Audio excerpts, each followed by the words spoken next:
Yo, what's up? This is Lian and today i-unbox natin ang ating bagong-bagong real grade na Wing Gundam Zero. Yan. So, late na siya dumating, ano?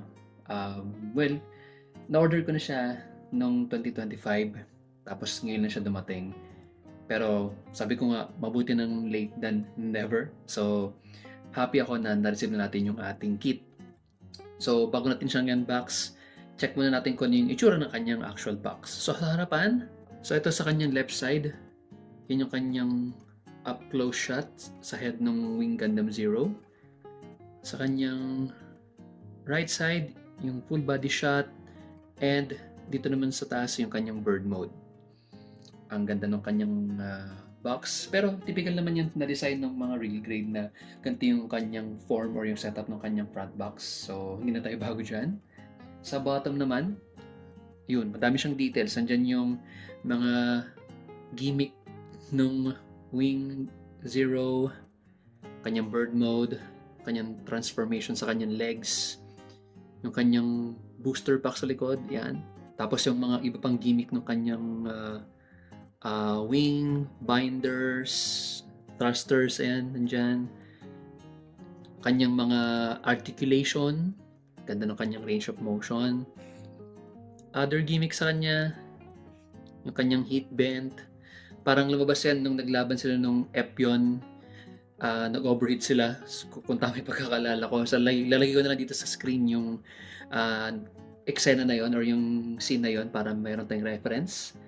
Yan yung kanyang articulation sa kanyang shoulders, kanyang mga cannons, kanyang machine gun cannon. Tapos bandang right side naman yung again full body shot ng Wing Zero, yung kanyang twin buster rifle, shield, and decals. Sa right side, bird mode yung picture niya. Left side naman, yung up close shot pa rin ng Wing Gundam Zero. Sa kanyang top, yun. So yan, yung mga striking pose niya. Ang angas talaga. Ganda ng details. And sa bandang gilid niya yung mga information, warnings, and etc.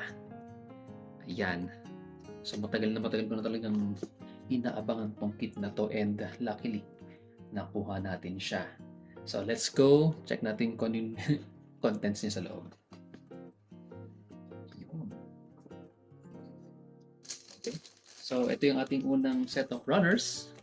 So meron siyang mga whites, mga wing parts. And I think ito yung runner A kasi yung runner A lang naman yung multicolor, tama? Yan siya. Next set of runners, merong parang light gray, dark gray, mostly inner parts niya, tapos ang kanyang decals. Another set of runners, more white parts para sa kanyang head parts, kanyang shield, and more gray parts para sa inner frame niya. Ganda ng details. Another set of runners, ito yung A rin. I think A1 ito. Kasi multicolor siya. So, meron siya ng blue, yellow, red, and clear green. Ang ganda ng clear green sa kanyang crest and yung shield part. Buti, hindi siya yung sticker lang na green. Talagang transparent siya na green. And some more gray parts para naman sa some inner parts ay yung kanyang twin buster rifle.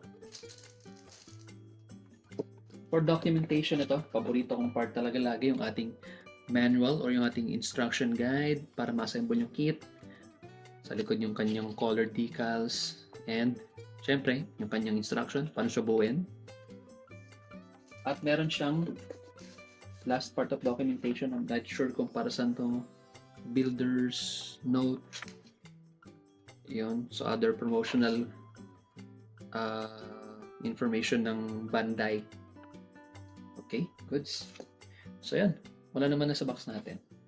Ngayon naman, i-check natin ng in-depth yung mga kasamang runners. Simulan natin sa kanyang mga dark gray parts. Well, as we all know, pag naman dark gray parts, most likely mga inner frame na yan. So, meron tayo ditong dalawang runner na D. Ito siya. Runner D.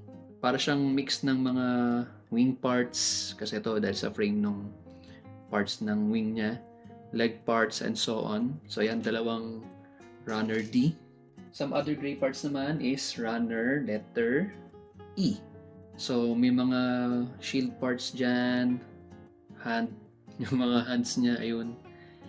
Some other gray parts nandyan. At isa namang F1 and F2 na runners, dark gray parts pa rin yan. So para sa ating dark gray parts, meron tayong 5 runners. Sa mga gray runners pala, no, meron lang akong napansin, meron pa siyang 2 shades ng dark gray. Itong gray na to is para siyang yung matte na dark gray. At yung isa naman na set of runners is para siyang shiny na darkish gray, almost parang gunmetal na hindi metallic. So not sure kung captured sa camera, pero yan siya, in person, makikita mo yung difference ng gray tone nila.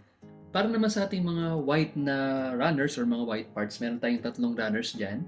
So meron tayong 2 B runners at isa namang runner na letter C1.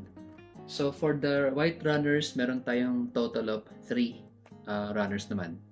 At para naman sa ating very light siya na kulay, hindi siya white, very light siya na gray na runner, yun naman yung C2. Para naman sa ating mga multicolor na runners, meron tayong 3 dyan. Siyempre, ito yung ating A1. So, composed siya ng red, yellow, blue, and sabi ko nga, transparent na green.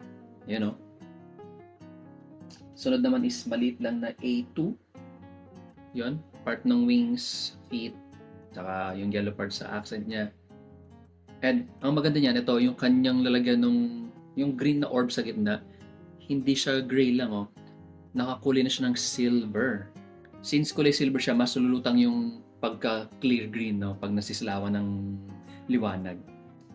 And next naman is transparent na para sa kanyang beam saber, SB13. Yan. So total meron tayong like 3 multicolored na runners.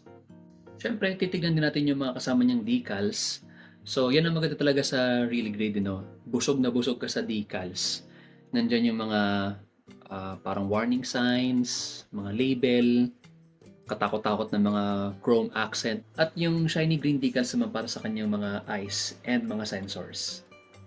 So, the real grade Wing Gundam Zero includes 14 items. Nandyan yung ating manual, decals, and 12 runners.